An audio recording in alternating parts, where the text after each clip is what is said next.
പിണറായി വിജയാന്ന് വിളിച്ചു കഴിഞ്ഞാൽ വെടിവെക്കാൻ പറ്റുന്ന തരായി അറിയുന്നത്. ഇവിടെ ഇപ്പൊ നമ്മള് തിരുവനന്തപുരത്ത് നിന്ന് എറണാകുളത്തേക്ക് ട്രെയിൻ യാത്ര എത്ര മണിക്കൂർ പോകണം? അതിനേക്കാളും കുറഞ്ഞ ദൂരത്തേക്ക്.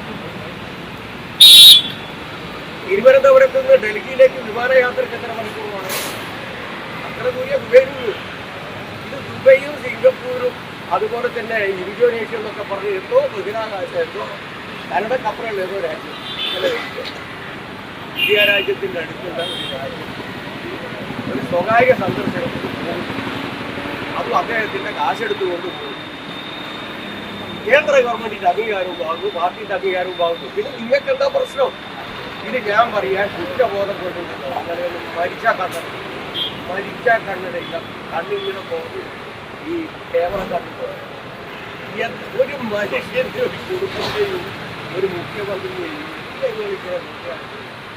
എന്താ അസുഖം ഇങ്ങനെ പറഞ്ഞു.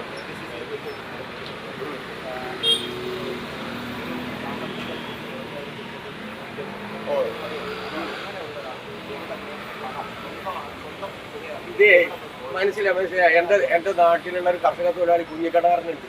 ചൈനയിൽ പോയി വന്നിട്ട് അടുത്ത കാലത്താ വന്നത്. ഇപ്പൊ എത്ര കുഞ്ഞിക്കടകാരന്മാർ ചൈനയിൽ പോന്നിട്ടുണ്ട് അറിയുന്നത്?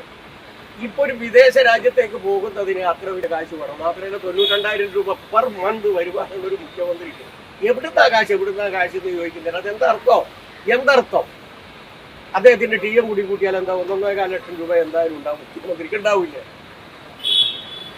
പിന്നെ അദ്ദേഹം നടത്തിയ യാത്രകളെ പറ്റിയിട്ടൊന്നും എന്നെ കൊണ്ട് പറയുന്നത് ഏറ്റവും നല്ലത് ആരെയും നിളക്കിയ പശുവിനെ പോലെ ഈ കുട്ടികളെ പോലെ എന്നാണ് സുധാകരൻ പറഞ്ഞത്. ആ കടന്ന വാക്കിനൊക്കെ മറുപടി ഇല്ലാത്ത അദ്ദേഹം കുറെ യാത്ര നടത്തിയിട്ടുണ്ട്. ആ യാത്രയുടെ അനുഭവം വെച്ചുകൊണ്ടാണ് അദ്ദേഹത്തിന് സംശയം കുടിക്കുന്നത്. ഇത് ക്രിസ്റ്റൽ ക്ലിയർ അല്ലേ എന്ന് കേന്ദ്ര ഗവൺമെന്റിന്റെ അംഗീകാരം പറഞ്ഞതിന് പകരം സുധാകരന്റെ അംഗീകാരം പറഞ്ഞിട്ടുണ്ടോ? പാർട്ടിന്റെ അംഗീകാരം അപാകത്തിന് പുറമെ സുധാകരന്റെ അംഗീകാരം പറഞ്ഞിട്ടുണ്ടാവും. എന്റെ കയ്യിൽ നിന്ന് കാശെടുത്തുകൊണ്ട് ഒരു സ്വകാര്യ സന്ദർശനം നടത്തുന്നു. അതിന് വേറെ ആരുടെങ്കിലും അംഗീകാരം പറഞ്ഞു. ഇതിന്റെ ഡീറ്റെയിൽസ് ഒക്കെ പറയുന്നത്. അപ്പൊ പിന്നെ അടുത്ത യോഗ്യം വരും. ഏത് ഹോട്ടലാണോ അല്ല സിംഗിൾ റൂമാണോ ഇവരൊക്കെ ഒന്നായിട്ടാണോ താമസിച്ചത്? ഇതൊക്കെ മറുപടി പറയാൻ ആരെയാ കിട്ടുകയെന്ന്. ഇത്ര പരിഹാസ്യമായിട്ടുള്ള കാര്യത്തിന്റെ കൂടെ ദയവ് ചെയ്തിട്ട് നിങ്ങൾ പോകരുത്. ഇവിടെ വെച്ചല്ല സംസാരിക്കുക.